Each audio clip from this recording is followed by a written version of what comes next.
Hey,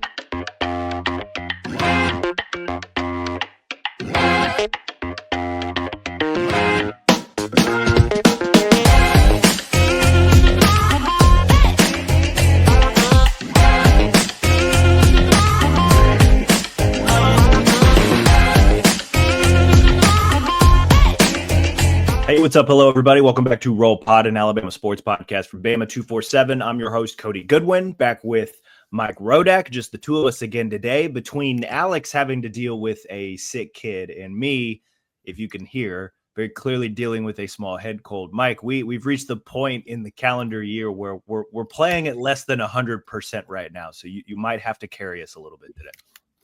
I will try. I will definitely try, but I can't confirm that I'll be able to do that. We're all a little less than 100%. Me specifically, the combination of a lack of sleep and standing in the rain, I guess, at LSU at the end of it. I think that's what caused the current issue, but we're going to try and fight through this. We're plugging Dayquil to see if we can kick this head cold out of the way. We're going to talk some men's hoops today. Alabama men's basketball season well underway at this point. They're 3 games in. They won last night over McNeese State. They're now 3-0 this season with wins over UNC Asheville, Arkansas State, and McNeese State. They have a gauntlet of a non-conference slate coming up next. I figured now with the football season, obviously they're 7-2. We normally talk a lot of football on this podcast. We will continue to talk a lot of football on this podcast. But with Alabama playing Mercer this week, I figured this was probably the best time in the calendar to squeeze in a basketball conversation, at least early in the season, to discuss them a little bit more. I know I had the season preview with Isaac Trotter earlier. I'm going to ask kind of maybe different variations of the same question so that we can kind of get, I was hoping to have Alex on here to not necessarily have a staff consensus, but at least, we could all kind of get it out in the open about how we feel about this year's Alabama men's basketball team, because it's a very good Alabama men's basketball team, right? Preseason ranked number 2 in the AP poll, the highest ranking ever. They're coming off of a Final Four appearance. This is year 6 of Nate Oates, who has been spectacular since he was hired back in 2019. So there's just a lot of really good things going for Alabama men's basketball. That includes the start so far this season, 3-0, mentioned who they've beaten so far. That includes last night's win over what I thought was a pretty impressive or scrappy McNeese State team. We're going to talk about the schedule. We're going to talk about Nate, going to talk about the roster, obviously what we've seen from these guys so far, what we want to see from them moving forward. Mike, I think I'll start here. First 3 games, 3-0, largely expected. They did the 100-point thing against UNC Asheville, have had to win different levels of rock fights, I suppose, against Arkansas State and McNeese. Both of these teams, mid-major teams, but I think pretty high-level mid-major teams with pretty good coaches, able to get the job done in different ways. I'm curious, just maybe some of your biggest takeaways, biggest thoughts from Alabama's first 3 games so far. Yeah, I mean, I don't feel like I'm watching the greatest team of all time. This is obviously a team with issues, as Nate Oates said last night. Like, they expose problems, and I think the quote that stuck out to me from Nate too was that when they don't play with competitive fire, I think was the exact word, that they aren't very special. They don't look very special, and I think that's a good way of capturing kind of what we've seen, because he was pretty upset about losing those leads in both games. They were up pretty big on Arkansas State. They were up pretty big on McNeese, 21 last night. In both cases, those games, I'm going to say got down to the wire, but they got a lot closer. Arkansas State tying it with 6 minutes left. McNeese getting within 6 twice. They just weren't hitting it. McNeese hits a 3-pointer, one of those shots in the last 5 minutes or so. I think that game really comes down to the wire. So Alabama made some defensive stops, which I guess is encouraging compared to where they were last year. But offensively, they're not the kind of behemoth so far that we expected. Now, there's a lot of things that play into that. Obviously, Grant Nelson, which are all right, so are coming back from injuries. They weren't fully back yet the first couple games, and they seem to be fully back this 3rd game, which is a good sign for them, because Right So went from shooting 1 of 9 against Arkansas State to going 5 of 9 against McNeese. Nelson didn't play a ton those first 2 games, and then goes 27 minutes, scores 22 points, 16 points pretty early in that game too, 8 rebounds, had a really good game, and starts. I think what they've shown in the front court is obviously better than what they did last year. I think having that that Cliff kind of card to play is good. Now you can't play that all the time. I think that's sometimes what people forget is like, yeah, they have a rim protector in Cliff or Maury, but like you can't put him on the court, 40 minutes a game. So you kind of have to pick your spots on when you use him. And he had the 3 blocks. I think 2 of those came pretty quickly after Nate put him back into the game when McNeese was making a run in the second half. And that was helpful. But like you can't just have him out there the entire game. And so they have a rim protector, but again, it's kind of a weapon you only have so many bullets in the chamber to use with him because they want to keep him explosive. He played 18 minutes. I think that's probably going to be the range for him. Like, I don't think you're going to see him go well over 20 minutes too many times. You can go to Aiden Sherrill. He only played 8 minutes last night as maybe the other rim protector you have, but I think there's obviously a drop off there. So, the front court, I think between when Cliff's on the court, Grant, Jaren Stevenson, I think Nate said on his radio interview last night that he needs to get his confidence back. Only 4 points last night, 2 of 7 shooting, 0 for 5 on threes, only 2 rebounds. They definitely need more out of him, and he's a projected second-round pick. You look at, the ESPN mock draft that just came out this morning. He's 45th overall. The only other Alabama player projected is still Darion Reed at 21, which seems a little bit lower than where he was going the last time. Not to diverge too much here, but Darion Reed's another player I want to talk about because he was a top 15 borderline lottery pick in some of those mock drafts over the summer. I don't think has really popped in terms of like everybody's talking about him, through these first 3 games. And I would still wonder where his playing time goes from here because now he went from starting the first 2 games when you still have Grant coming back to where Grant's going to be on the court. I don't know how much Darion Reed's going to be starting. He only played 12 minutes last night, 1 of 3 shooting, did have 3 rebounds. So, if he's doing that all year and potentially even less minutes than that in SEC play, is he still going to be a top 20 pick? I mean, the NBA is weird. Sometimes teams really draft off of potential, but it's interesting that your best players, I think, as we perceive them right now, are like Sears, Cliff, Grant, Youngblood when he's playing is probably in that category. Right. So like those are probably your 5 best players. They're all 5th-year seniors. Guess what? ESPN has none of them getting drafted right now. So it's just interesting how things are flipped there. But, this team, I think backcourt wise, I think still needs to show a lot more. I think Mark Sears has been decent by his standards, but not great. Defensively, I think he's better. Shooting wise, it's been pretty good for him, but he took a lot of shots against Arkansas State, was not particularly efficient. A little bit better last night, 15 points, 35 minutes. Only took 8 shots. Only had 4 shots at the line, 3 of 5 on threes, which was good. Holloway, not a good game last night. Got hit in the face. I don't know how much that affected it. Had to go to the locker room, but 0 of 6 shooting, 0 of 5 from 3. For the season, Holloway's shooting sub 30%, 5 of 17. He's 4-12 on his threes, which is, slightly below average. Probably what they need from him. So interesting guy in that he was billed as a really good shooter coming out of high school, 5-star kid. Did not shoot the ball well at Auburn. That was the biggest story about him. And, Nate kind of took a gamble that like he could become this great shooter again for Alabama. So far has not happened, but the sample size is tiny at this point. So it's not really worth spending too much time on. But I think the backcourt overall, I would feel has not lived up to the expectations so far as compared to the front court. I think the front court, when Cliff's in the game, when Grant's going, like that's a really good front court. And I would feel better about that part of the team right now than the backcourt. The general consensus thus far, 3 games in, this is a very, very, very talented Alabama team. There's a lot of different pieces here on the roster that they can go to. There's a lot more flexibility in terms of lineups that they can do. Last year, it was basically 5 out. Let's get all the shooters on the floor and let's see if we can score 100 points. They might give up 110 in the process, but odds are if they can get to 100 points, they'll probably win the game. They did that like 10 times last year.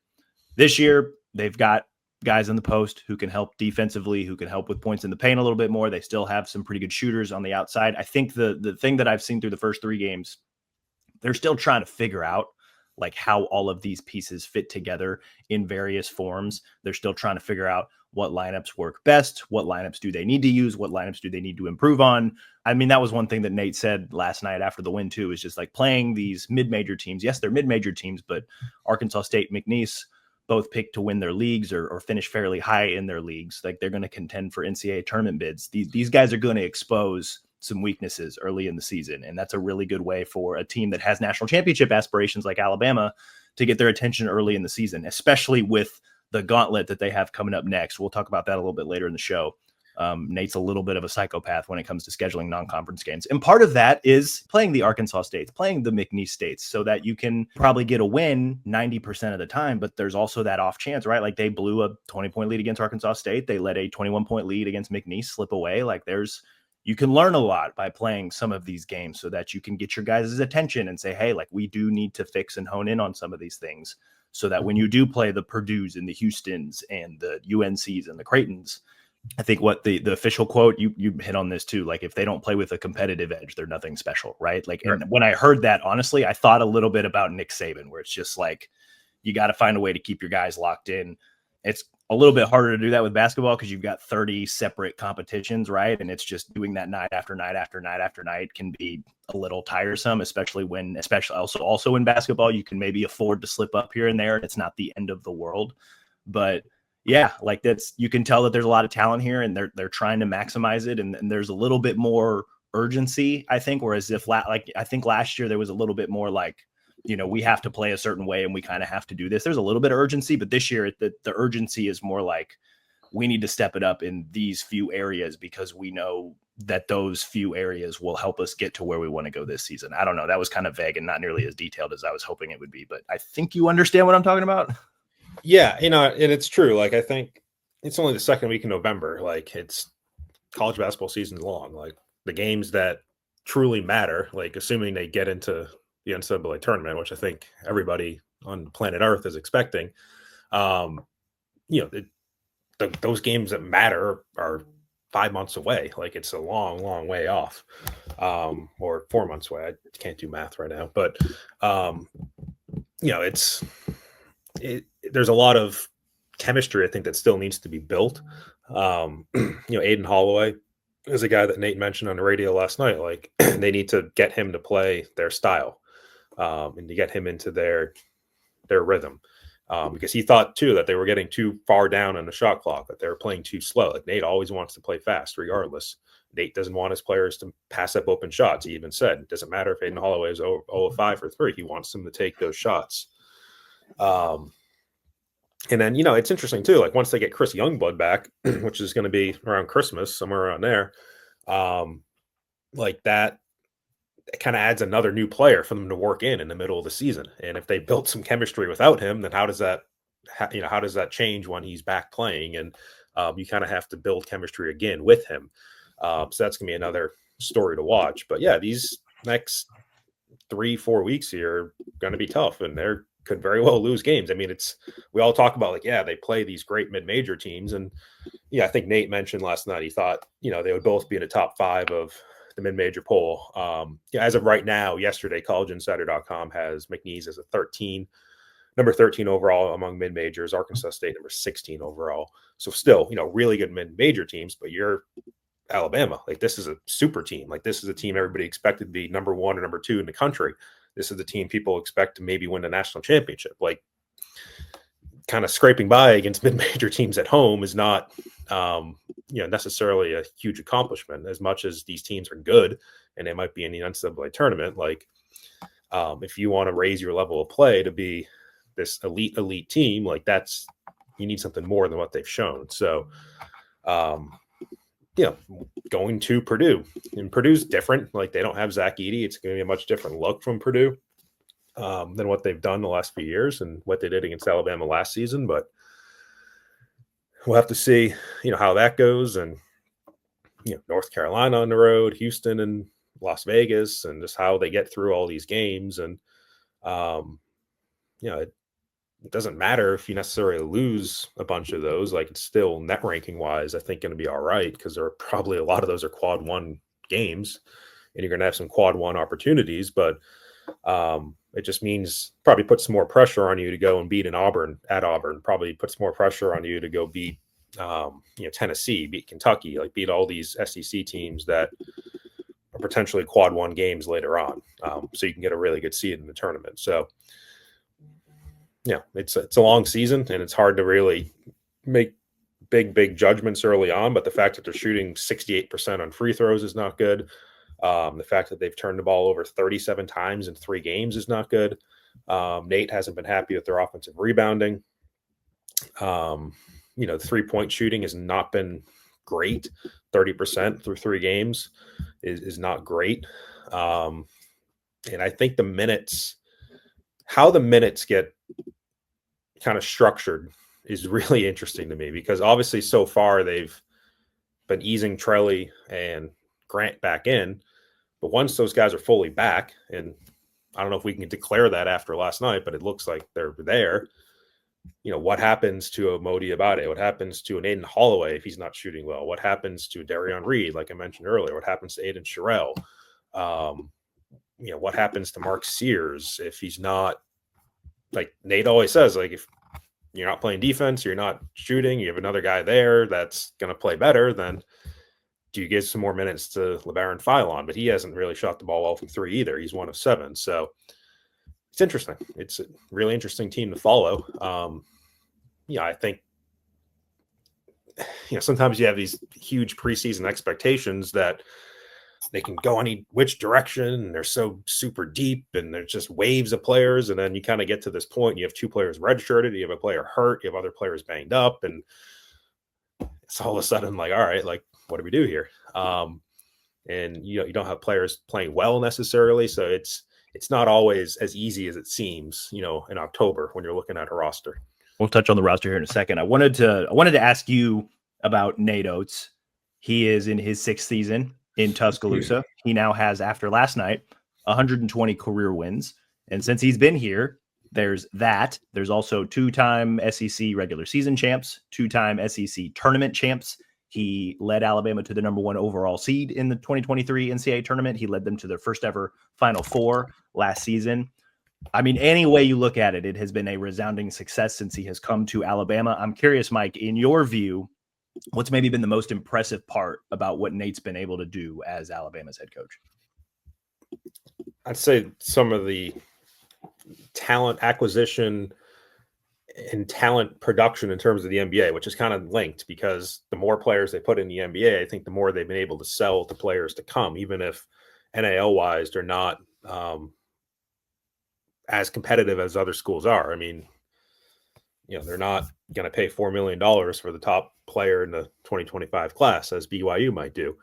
And, there's been players where I think Nate even said it, right before the season, like any player in their roster could get more money to go someplace else. And a lot of them have chosen to go to Alabama, which was not the case, like under Avery Johnson or Anthony Grant or going back before then. Like you weren't competitive with Duke or Kentucky or Kansas in the recruiting space. And, the portal wasn't really a thing back then, but it has become a thing while Nate has coached. And even when he first got here, it was my first year too. And that was when the portal was still, you got to sit out a year or whatever the case may be. They had Javon Quinterly's waiver that they lost, his first year. And it's just totally different now. But their ability to go into the portal and get some guys, sell them on his system, and sell them on the NBA potential, because I think Nate gets it in terms of what guys want. And any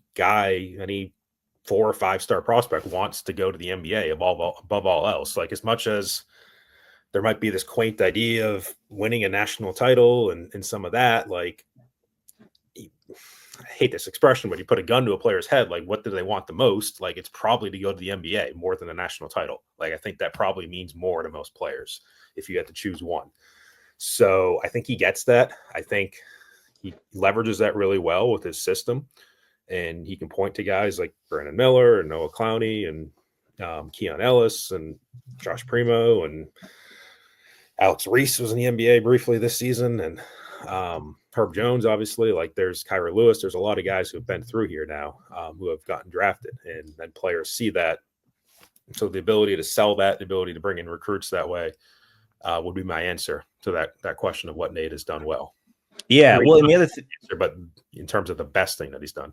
Yeah, and he's kind of bolstered that, hey, come to Alabama, you'll go to the NBA by, a lot of coaches. I mentioned this to Trotter when we had our conversation a couple weeks ago. A lot of coaches will go and find, you see it in football, you see it in basketball, like who's the next up and coming college coach, right? And they'll go pluck them from a mid major or from like you're the fourth assistant on a Power 4 staff, and come here, shine, and then eventually like make the jump to the head coaching ranks. One thing I've really noticed from Nate is that he doesn't always go that route. He tends to like reach up into the NBA and brings assistants down, right? You see like Ryan Pannone has NBA experience. His newest addition, Brian Adams, to come in and help with the defense. Like that's primarily what he hired him to do, pulled him down from the NBA. And so like there's like he can kind of use that as like the case that like, yeah, if you want to come to Alabama, we'll get you to the NBA. We have guys that have literally coached at that level, have coached in the G League, and we will do what we can to get you there, in addition to winning a bunch of games for the year or 2 or 3 or however long you end up staying in Tuscaloosa. So that to me is really interesting, and just, I hate to make this comparison again, but like kind of Saban-esque, right? Where it's just like, come here, we'll develop you, we'll get you to where you want to go. And there's clearly a track record there. You listed all the names of all the NBA players. I think since 2021, they've got 5 NBA draft picks. So fairly impressive stuff. A handful of those, obviously, in the first round, if not all of them. So that's been impressive. And then just the other thing too, that I thought Trotter said was interesting. I'm curious your perspective on this. When it comes to like trends and like setting the curve in college basketball, Alabama tends to be at the forefront of that, just with the analytics evolution and just things like that. Just Nate seems to be very forward thinking. And you see that with the way he develops his staff. You see that with the way that they approach the transfer portal. You see that with the way they approach recruiting, just very much like what's coming or what is like the hot thing in college basketball, and how can I use my roster and where we're at currently to kind of maximize that and get the most out of this team. He seems to be, just not that other coaches aren't, but he just seems to be maybe a step ahead of the vast majority of college basketball coaches when it comes to just the way he thinks about the game.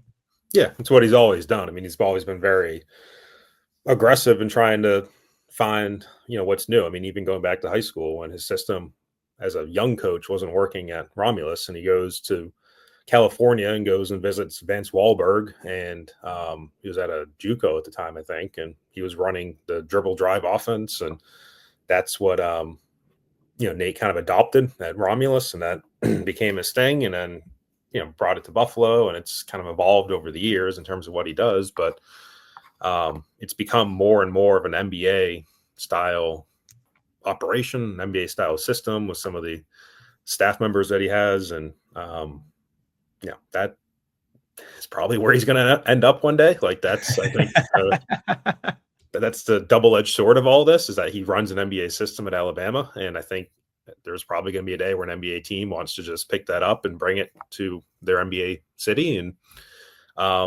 there's probably a day when Nate says yes to that. Like when it shocked me, but I think the opportunities, or the fear of him leaving for another college job, is pretty much dried up at this point. It's the Duke and North Carolina jobs came open. And if you ask Nate, who's lived and breathed college basketball for 5 decades now, like in his heart of hearts, would he want a Duke or North Carolina job? I'm sure he would have said yes.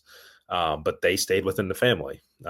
Kentucky essentially stayed within the family with Mark Pope. Like Michigan State, I think, is going to stay within the family. Tom Izzo just had a podcast appearance and was talking about how he'd give Mateen Cleaves and Magic Johnson and some of these Michigan State stars to call if he retires. So I don't know if he's going to go to another college job in even Michigan State. I don't know NIL wise, like if that's the best move right now. So look, I think there will be a day when Nate's coaching the NBA, when it shocked me.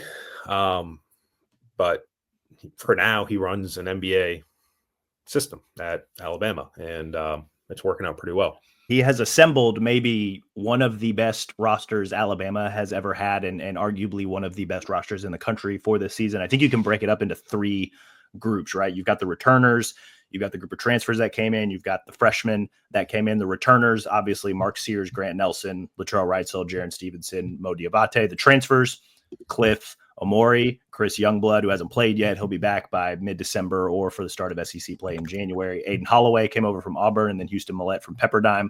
And then you've got the freshmen, the number 2 ranked recruiting class in the 2024 cycle. That includes 5-star Darion Reed, and then a trio of 4 stars in Aiden Sherrill, LeBaron Philon, and Nas Cunningham. Nas and Millette are both redshirting. We learned that before their season opener against UNC Asheville. You have mentioned that the most intriguing thing about this roster is how they're going to maybe divvy up minutes and figure a lot of this stuff out, especially when Youngblood comes back. A lot of people are expecting a lot out of this guy and how he can do a lot of stuff and add a lot of things to Alabama's roster. I'm also curious to see how that puzzle fits in, but I'm curious just with each of the groups. I had a question for you from each. When it comes to the returners, right? Sears, Grant, Trelly, those guys, who do you think needs to maybe improve the most to help Alabama get to where they want to go this season? From where they are at this moment? Just in general. See, you asked me 2 days ago, I would have said Trelly because he had a really rough game against Arkansas State. Granted, I think he won. And then he goes 5 of 9 from 3. Right. He shot 2 of 9 or 2 of 10, whatever it was, from the field in that game. But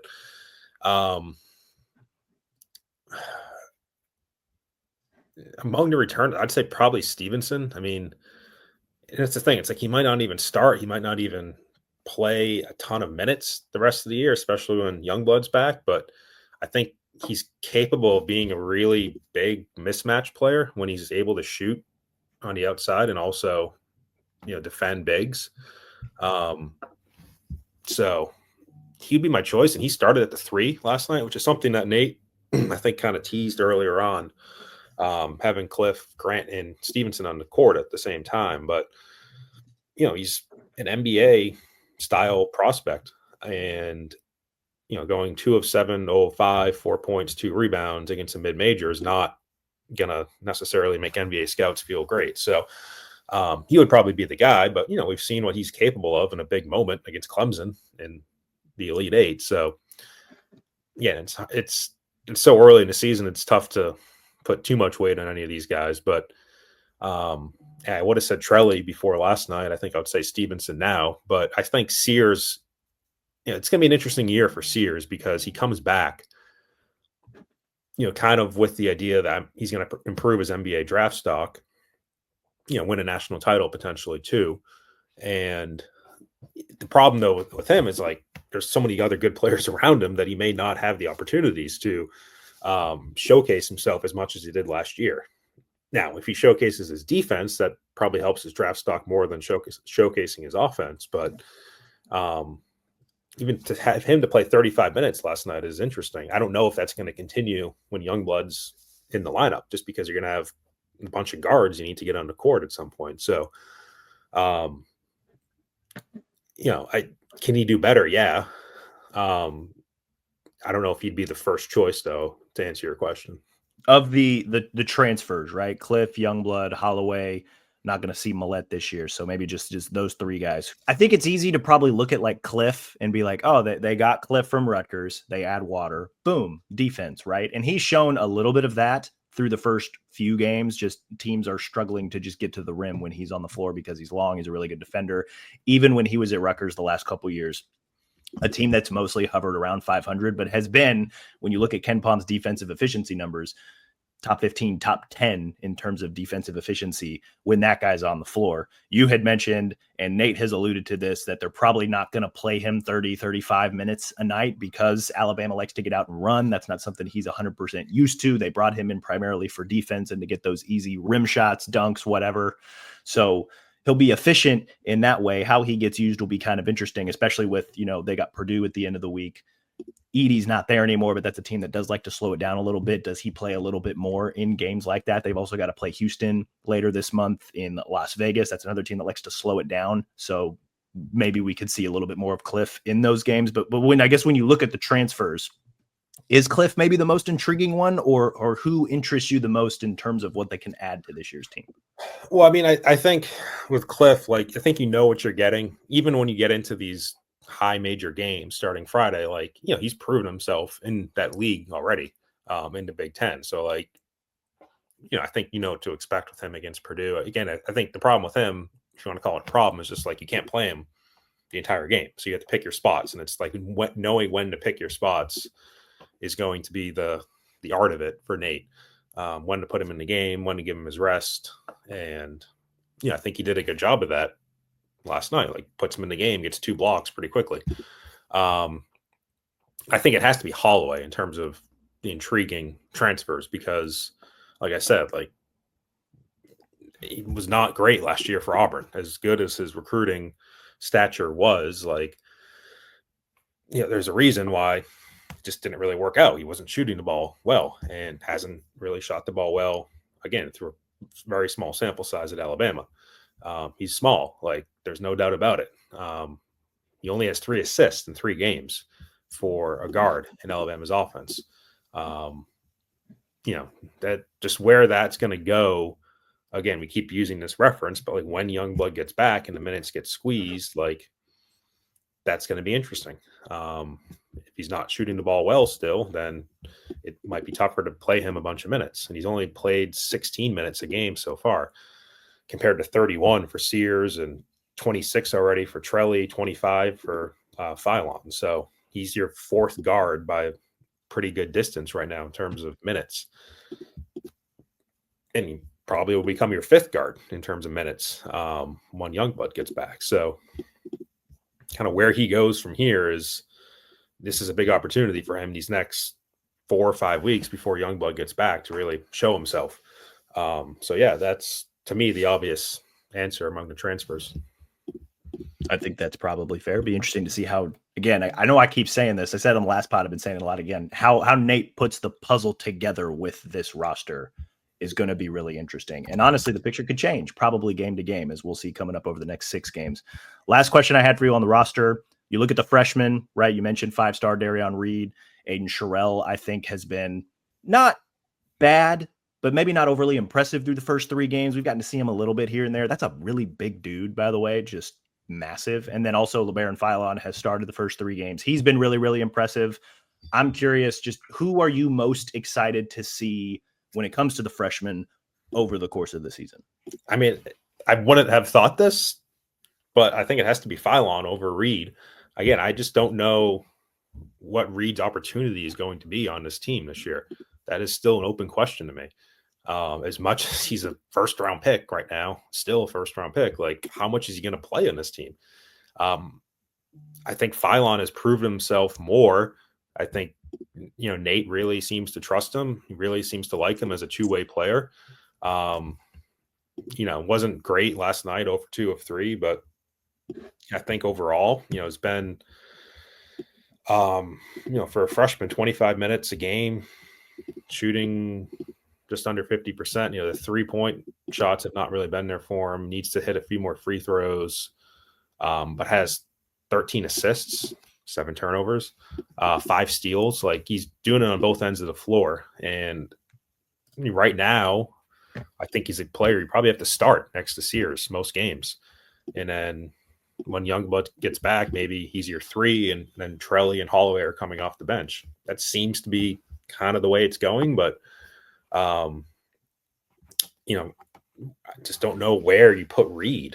Like, I think the best case scenario for him and the best case scenario for Alabama is probably comes back for another year next year and is able to start next to Houston Millette. That has already kind of been sold, that idea.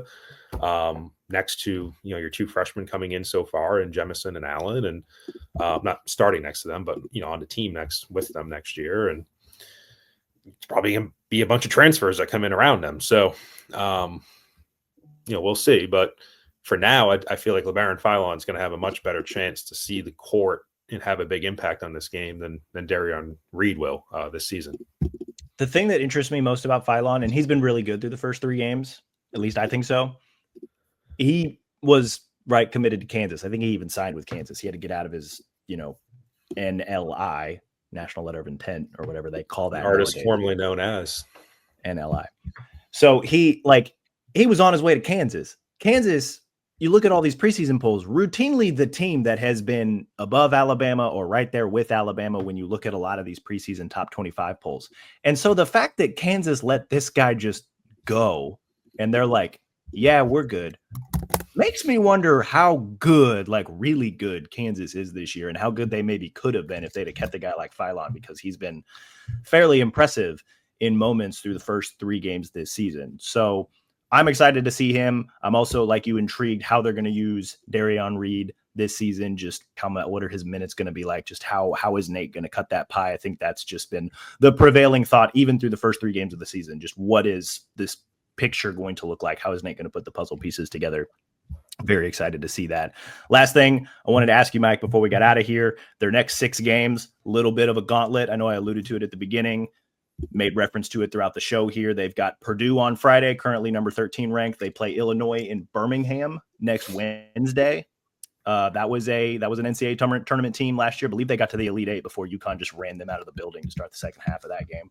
They did that to a lot of teams. But then they also get, I believe, Houston, Rutgers at the Players Era in Las Vegas. They could play another pretty good team while they're out there. They also play UNC, currently ranked number 10, as part of the ACC SEC Challenge. And then they host Creighton, number 14, another team in the NCAA tournament. I believe they also got all the way to, they got to the Sweet 16, right? Because they lost to Tennessee and then Tennessee lost to Purdue. So kind of a nasty gauntlet coming up. I think we're going to learn a lot about this Alabama team over the next 6 games, over the next month or so. What do you most want to see, or what do you want to learn by the end of that stretch about the Crimson Tide? Yeah, I mean, they could play Creighton twice in a 3-game span, because Creighton, with the way they redesigned the multi-team tournament rules, Alabama's not allowed in that case, but Players Era changed their rules so that 3rd game is not predetermined. It's a championship game with the other bracket. Creighton has San Diego State, Oregon, and Texas A&M. If they emerge from that, Alabama emerges from Houston, Rutgers, Notre Dame. They'll play Creighton in Vegas, and then they'll turn around and 2 weeks later play them in Tuscaloosa. They could also play A&M as a non-conference, as a conference non-conference game, if you will. That's possible, I believe, unless I'm misreading the rules, but they changed them this year. So, you have a potentially tough game there, but you also need to get through Houston to do that. Houston is currently number 2 in KenPom. So yeah, you have number 2 Houston, and Alabama's number 10 in KenPom, by the way, right now. You have Purdue, which is number 12. North Carolina 16, Creighton 18, Illinois 19. So gauntlet of a schedule coming right. up. We're going to learn a lot. 2, 3, 4. Who am I missing? If you play Creighton twice, that's 5 teams in the top 20 right now that you have coming up. So it's crazy. And look, if they go 3-2, 2-3 in that stretch of, against those really good teams, like, it's fine. Like, your net ranking is still going to be there at the end of the year. And when it shocked me, like, none of these games are in Tuscaloosa. That's the other thing. Like, they don't play in Coleman Coliseum until December 14th. It's over a month away. So you're not going to have the home crowd. I don't think there's going to be much of an Alabama crowd in Purdue or North Carolina. I don't think there will be in Vegas. Maybe you have a shot out in Vegas for some Alabama fans on Thanksgiving break, but we'll see. Like, you got to stay healthy too. Like, that's the other thing about this team. Like, they've been nicked up a lot of different things here and there. A lot of different players. Cliff with his back. Grant got hurt again after he had his spring injury. Trelly was hurt.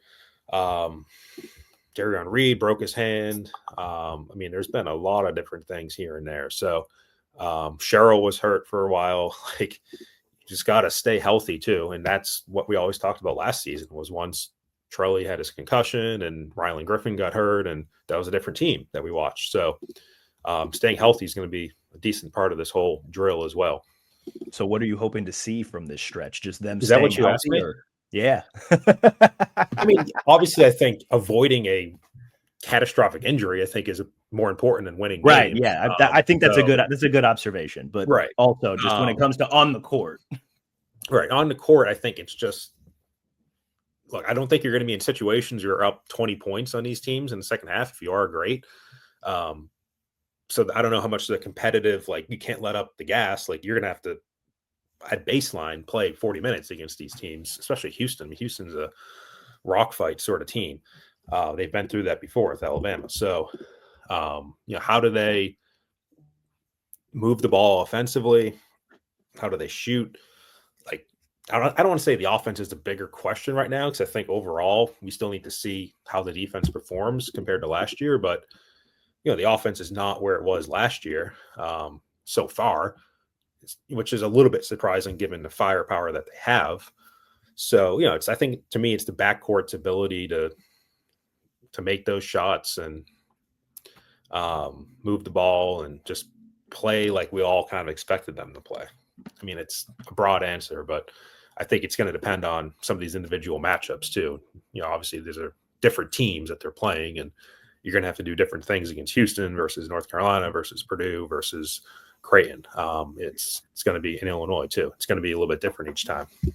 Yeah, I think that's the most intriguing part to me about this stretch coming up is you're going to get a lot of different looks from a lot of different teams, right? We made mention of this, like Purdue and Houston, slower tempo, rock fight type teams. How do you handle that? But then you're also going to play some teams like UNC is going to have shooters going up and down the floor. Rutgers has really talented younger guys. Also, that's going to be interesting for Cliff playing his old team. But how do they handle team that's probably going to want to run up and down the floor a little bit, especially at Creighton too? Like that's another team that loves to get up and down and shoot the ball quite a bit. So you're going to get a lot of different looks here. How do you handle that? How does Nate roll out the lineups to combat different styles of play? He does this on purpose, right? To get his team ready for March, so that when they see whoever they see in the tournament, they have a game plan. They're not surprised by anything. Like that's one of the perks of being a psychopath and scheduling this type of non-conference schedule, so that you can just get a bunch of different looks, get a bunch of different feels, so that you're not shocked by the time that March, when it matters the most. You kind of know what you're getting, and you have a game plan, and you're not surprised by it. You can just go out there and play ball.